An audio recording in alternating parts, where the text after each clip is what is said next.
Surat એસઓજીએ મેફેન્ડ્રોન drugs સાથે એક ઇસમને ઝડપી પાડ્યો। No drugs in Surat city અભિયાન અંતર્ગત જહાંગીરપુરા પોલીસ સ્ટેશન હદ વિસ્તારમાંથી ડ્રગ્સના જથ્થા સાથે આરોપીને ઝડપી પાડવામાં આવ્યો।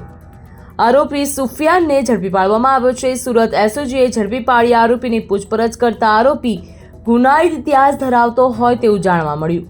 ડ્રગ્સ મંગાવનાર અજાણા ઇસમ હોવાનું જાણવા મળ્યું। એસઓજીએ તેને વોન્ટેડ જાહેર કર્યો।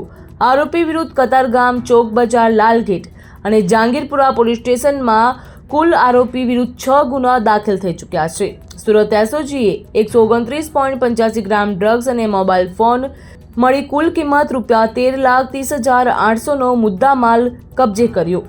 No drugs in Surat city અન્વયે સુરતની વિવિધ બ્રાન્ચો દ્વારા એનડીપીએસની વિરુદ્ધ સતત કાર્યવાહી કરી રહી છે, જેમાં ગઈકાલે સુરત એસઓજીના police inspector Atul Sonara, PSI Sarvaiya અને હેડ કોન્સ્ટેબલ ઇમ્તિયાઝભાઈ અને જગદીશભાઈને મળેલી બાતમી આધારે જહાંગીરપુરા વિસ્તારમાં સરનમ રેસિડેન્સી પાસે સ્વસ્તિક રોડ પરથી બાતમી આધારે એક સુફિયાન ઉર્ફે શિબુ હુસેન શેખ, જે જહાંગીરપુરાનો રહેવાસી છે, એ મોટરસાયકલ ઉપર એને પકડી પાડતા એની અંગઝડતીમાંથી 130 ગ્રામ અંદાજિત 13 લાખ જેટલાનો મુદ્દામાલનું એમડી પ્રતિબંધિત ડ્રગ્સ મળી આવ્યું હતું।